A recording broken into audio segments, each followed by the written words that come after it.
Et bienvenue dans la chaîne de Mathématiques Sciences. Aujourd'hui, je vais présenter et expliquer une nouvelle vidéo, qui est une vidéo tout simplement en physique-chimie sur le thème numéro 2, mouvement et interaction. Et dans cette vidéo-là, nous allons tout simplement essayer de nous intéresser à deux types de vecteurs, le vecteur tout simplement déplacement et le vecteur vitesse. Ok, voilà. Donc on va introduire deux nouveaux types de vecteurs que vous avez jamais dû rencontrer, puisque voilà, en troisième on n'en parle pas et même durant tout le collège on n'en parle pas. Mais là, donc, vous allez rencontrer deux types de vecteurs, que sont le vecteur déplacement et le vecteur tout simplement vitesse. Alors donc, c'est quoi ces deux vecteurs? Justement, on va les définir au fur et à mesure de la vidéo. Alors déjà, la notion de vecteur en physique-chimie, vous allez voir qu'elle va très vite se rapprocher de la notion de vecteur en mathématiques. Donc c'est pour ça que si de base, vous ne savez pas ce que c'est qu'un vecteur, je vous invite à aller voir la toute première vidéo que j'ai faite en mathématiques sur ce sujet-là, donc que j'ai juste sorti il y a 1 ou 2 semaines, où j'explique vraiment dans le détail ce que c'est qu'un vecteur, ok? Parce que là, du coup, pour la physique-chimie, ça va énormément nous servir, cette notion de vecteur, ok? Notamment la partie norme, origine, tout ça, donc les différentes caractéristiques du vecteur, et la notion de norme, vous allez voir, c'est des notions qui vont revenir très souvent, ok? Voilà.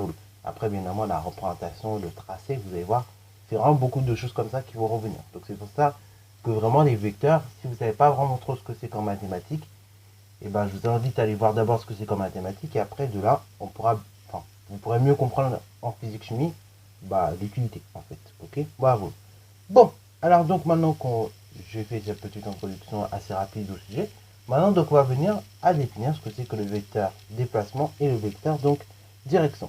Et donc le vecteur déplacement, je vais peut-être vous montrer un petit schéma pour que vous puissiez encore mieux comprendre. Donc le vecteur déplacement, ce n'est rien de plus qu'un vecteur qui va en fait vous indiquer le déplacement entre deux positions. Par exemple, donc le vecteur mi plus 1, ok, voilà, c'est un vecteur qui va vous indiquer le déplacement entre mi et mi plus 1, ok. Et là, pareil, vous avez tracé donc le vecteur, donc tout simplement M2, M3. Donc c'est un vecteur qui va vous indiquer le déplacement entre M2 et M3, ok, voilà. Donc ça, c'est l'utilité du vecteur déplacement. C'est un vecteur qui vous indique une position, enfin un déplacement précisément. Ça, c'est apprendre des choses. Maintenant donc, une deuxième des choses, c'est le vecteur vitesse. Alors donc là, on va passer un peu plus de temps à expliquer, parce que là, il y a beaucoup plus de choses à dire en termes du vecteur vitesse. Le vecteur vitesse, comme son nom l'indique, ça va en fait indiquer la vitesse, tout simplement en un point de la trajectoire. Ok, voilà. La trajectoire, je rappelle, c'est l'ensemble des points que votre objet va passer lorsqu'il va être en mouvement. Et donc, là, tout simplement, le vecteur vitesse va être le vecteur qui va vous indiquer la vitesse de l'objet en un point de la trajectoire. Ok, voilà. Alors donc, voilà un exemple de vecteur vitesse. Donc là, par exemple, on a tracé le vecteur V2, donc qui représente la vitesse tout simplement au point M2. Ok, voilà. Et donc, pour obtenir déjà la norme de ce vecteur, je vous le dis tout de suite, il va falloir revenir à la définition de la vitesse. Pour obtenir par exemple la norme de la vitesse, donc par exemple au point MI, ok, voilà. Et bien dans ce cas, ce sera VI qui sera égal tout simplement donc à la chose suivante, ce sera donc MI plus 1, ok, voilà, divisé par delta t. Là, par exemple, la vitesse, donc, tout simplement, du vecteur V2, ok, ce sera donc tout simplement M2, M3 divisé par delta t, ok, voilà. Et donc comme ça, on pourra représenter ce vecteur vitesse, ok. Alors bon, ça, c'est l'une des premières caractéristiques, c'est la norme. Après, donc, on a la direction. La direction, c'est tout simplement, en fait, ça suit la trajectoire, ok, voilà. Donc ça, c'est pour la direction. Et le sens, ça va être le sens du mouvement, ok, voilà, pour ce vecteur vitesse. Alors, bien évidemment, au niveau du vecteur vitesse, je ne sais pas si vous l'avez constaté, mais au niveau du vecteur vitesse, on a une échelle, ok. On a une échelle donc en termes de distance. Et donc cette échelle en termes de distance et plus précisément en termes de vitesse, ça, c'est un truc qui va être toujours à prévoir, ok. Donc, que ce soit vous, si vous faites un schéma vous-même, ou que ce soit éventuellement donc dans un exercice, en général, vous le donnera, ok. Voilà. Mais ça, pareil, c'est mine de rien quelque chose d'assez important. Il faut prévoir l'échelle parce que c'est comme ça qu'on va pouvoir s'en sortir et bien tracer ce vecteur vitesse.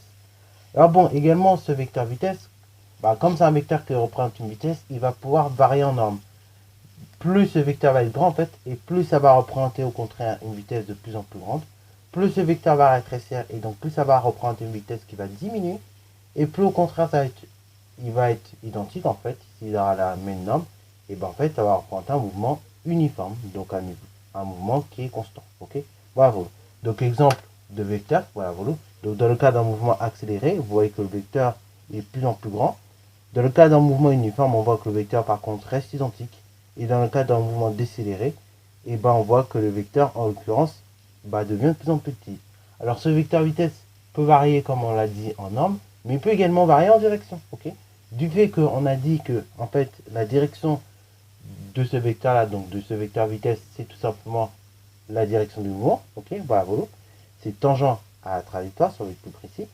Et dans ce cas-là, tout simplement, là, ce vecteur vitesse, il va pouvoir changer de direction. Ok, voilà, voilà. C'est-à-dire que il va pas toujours rester tout droit, non, il va pouvoir aller vers la gauche, vers la droite, etc., etc. Ok, voilà, voilà. Et donc, ainsi, dans le cas particulier où la valeur de la vitesse n'est pas changée, et ben cela correspondrait à un mouvement uniforme, mais qui n'est pas rectiligne. Voilà un exemple ici. Donc, on a un mouvement uniforme, mais qui n'est pas rectiligne. Et on voit très bien qu'au niveau de la direction, le vecteur, par contre, reste identique. Au niveau de la direction, là, on voit que le vecteur il change de direction.